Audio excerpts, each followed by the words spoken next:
Selamat pagi anak-anak. Baik, Assalamualaikum warahmatullahi wabarakatuh.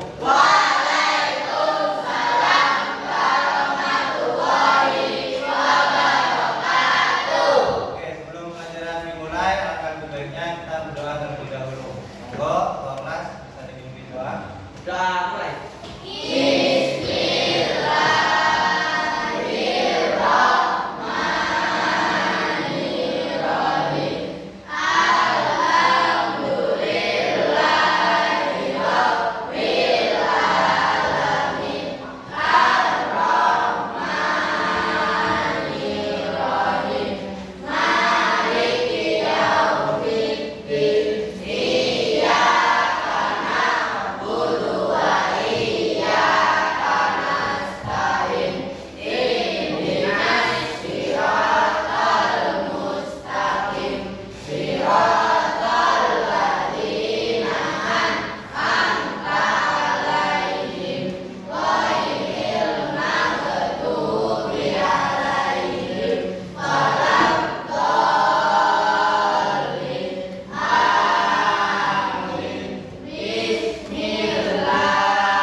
Anak-anak sekalian, untuk menumbuhkan cinta tanah air, rasa cinta tanah air kita, marilah kita menyanyikan lagu Garuda Pancasila terlebih dahulu. Anak-anak silakan berdiri.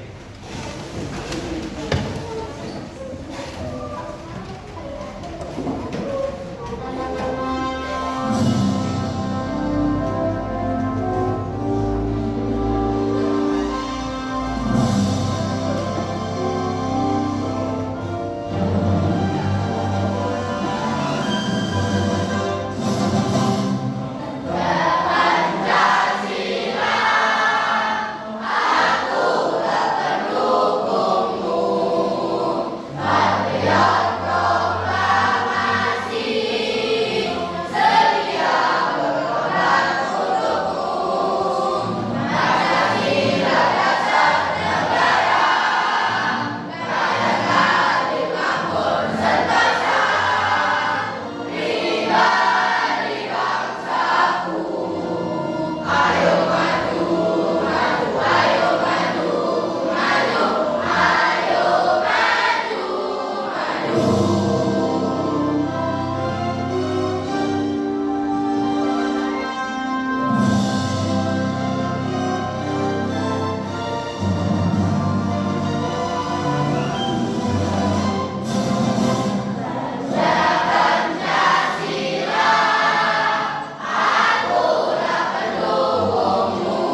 Coba, Pak Guru pengen tahu antara kalian. Contoh atau ciri-ciri lingkungan yang sehat, siapa yang tahu? Silakan angkat tangan. Oke, kamu? Bersih. Bersih. Ada lagi? Wangi. Wangi. Kamu? Rapi. Rapi. Oke, itu juga salah satu contoh lingkungan yang bersih. Terus wangi juga. Terus siapa yang bertanggung jawab membersihkan lingkungan yang ada di kelas? Ya, semua siswa yang ada di kelas. Betul. Jadi kalian semua harus bertanggung jawab dan wajib juga bertanggung jawab tentang kebersihan yang ada di kelas. Entah itu pun siapapun. Jadi ketika ada sampah wajib dipungut lalu dibuang. Jadi jangan menyuruh, oh itu tanggung jawabnya kelas atau tanggung jawabnya yang terkait, tidak. Semua juga bertanggung jawab. Oke, coba Pak Guru pengen tahu apa perbedaannya. Gimana caranya kita membedakan antara kebersihan yang ada di dalam kelas dan di lingkungan luar kelas? Ya, betul, dicatat. Dan kebetulan hari ini kita juga akan mempelajari cara kita mendata yang mana yang lebih bersih dan mana yang kurang bersih. Oke.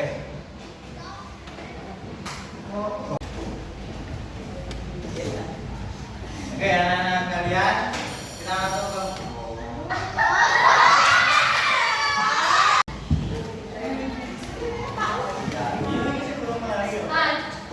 ya, sudah. Baik anak-anak kalian, kita masuk ke materi. Materi yang pertama ini tentang lingkungan. Sama seperti yang barusan kita sampaikan. Ini anak kalian. Kita mulai sekali. Kami potong materi.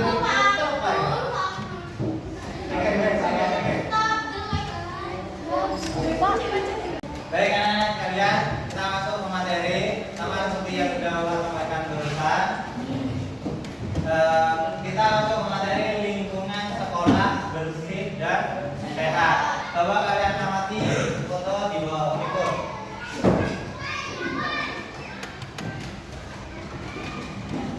Nah, coba kalian bedakan. Ini adalah foto 1 dan ini foto 2. Coba yang mana, foto yang mana yang lebih bersih? Satu. Dan foto 2 foto atau kurang bersih. Apa penyebab foto 2 ini kotor? Buang sampah sembarangan. Buang sampah sembarangan. Taruh sampah taruh di dalam tas. Terus coret-coret temboknya tidak beraturan juga. Apalagi lantainya juga tidak bersih. Akhirnya lingkungan atau suasana tidak nyaman. Pandangan terganggu, kurang fokus karena di depan ada tong sampah. Coba kita klasifikasi, kita cek foto kedua yang barusan yang salah. Coba foto ini, coba kita cari, kita kelompokkan mana saja atau apa penyebab dari ruangan ini tidak bersih. Coba yang pertama tong sampah. Terus ada lagi lantai, Tembok. buang sampahnya ya. Terus ada lagi temboknya coret-coret.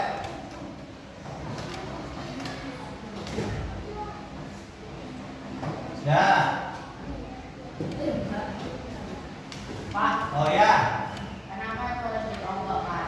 Oh bagus, pertanyaannya bagus. Kenapa ini harus dikelompokkan? Nah, Jawabannya itu simpel. Sama halnya seperti ini. Sama seperti misalkan kalian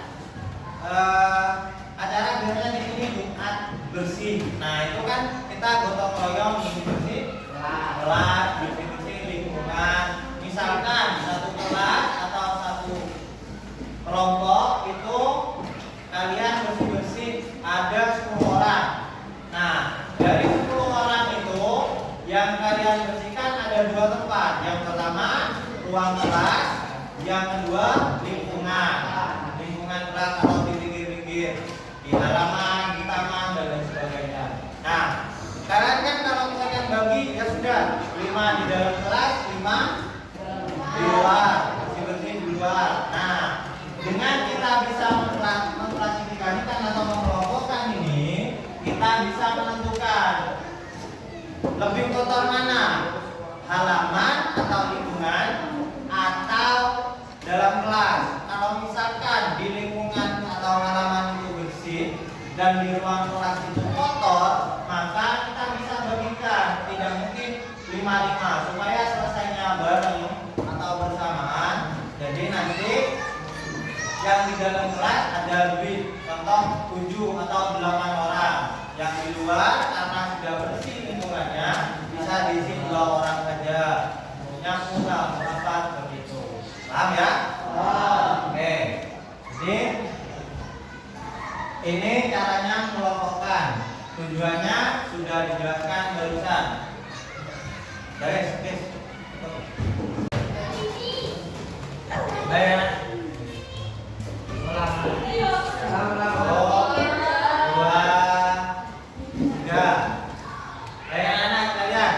Coba kamu dulu tanya.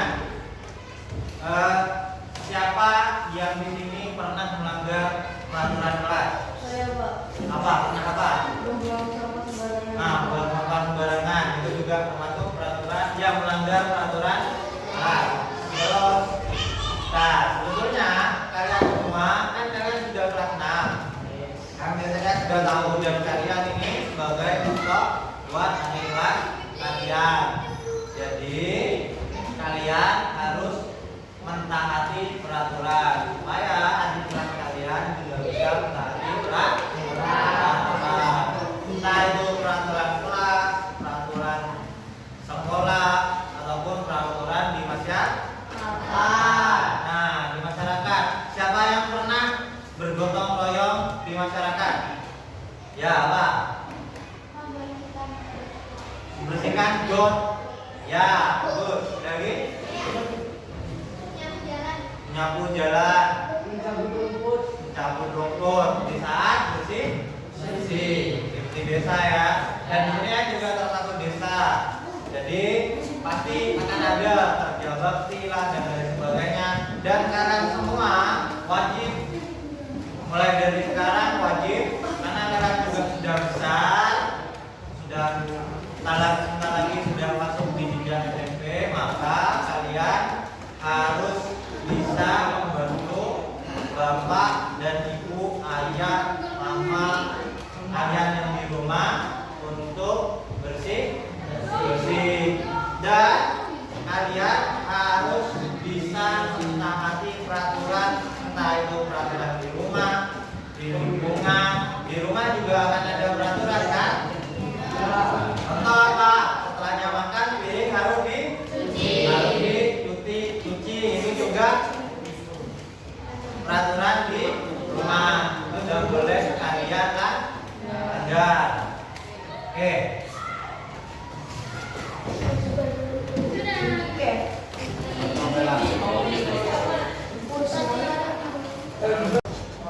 Oke, anak-anak kalian pasti tahu dampak dari kita tidak bisa menjaga lingkungan.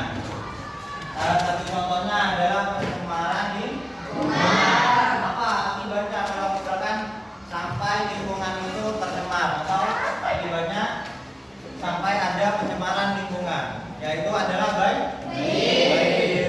Jadi kita tidak bisa menutup kemungkinan, entah itu lingkungannya di mana, entah itu di pesisir pantai, di dekat sungai atau bendungan, bahkan di pinggir gunung pun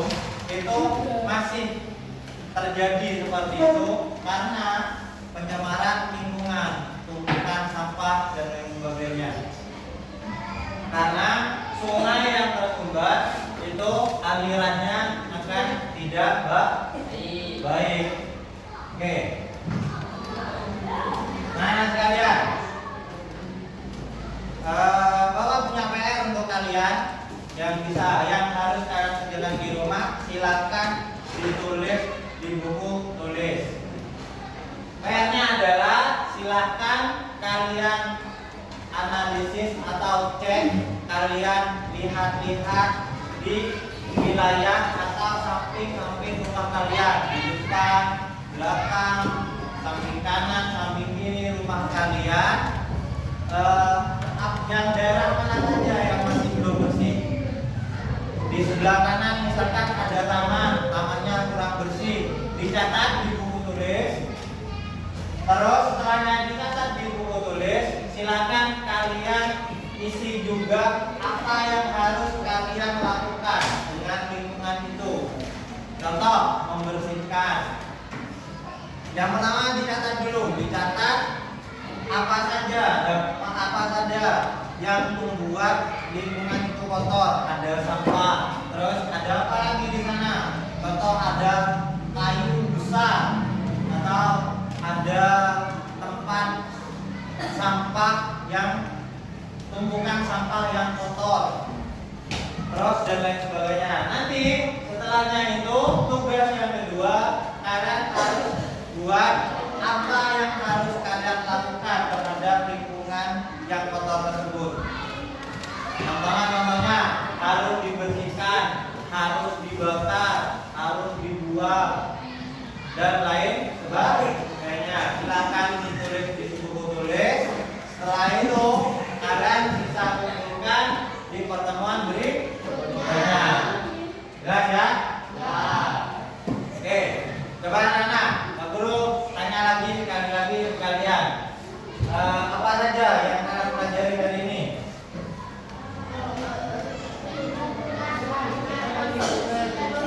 Lingkungan yang bersih dan sehat. Terus apa dampak lingkungan yang kotor? Mencemari lingkungan. Apa lagi? Banjir. Nanti ketika pencemaran lingkungan banjir. Terus salah satu ciri atau salah dua ciri dari lingkungan yang bersih.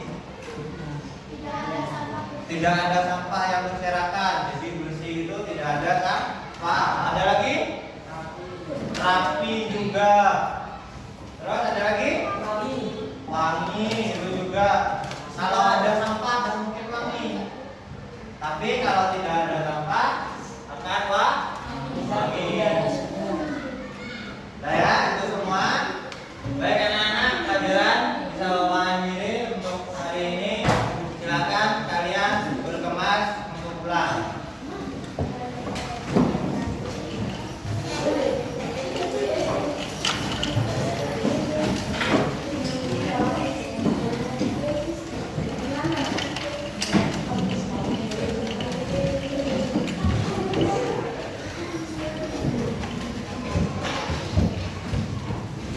Baik anak-anak kalian, sekian pelajaran pada pagi hari ini. Oh ya, kalian masih semangat? Sampai jumpa di pertemuan berikutnya. Tetap semangat, tidak boleh pantang menyerah. Terus tetap belajar di rumah, jaga kesehatan di cuaca serba pancaroba dari sekarang. Terus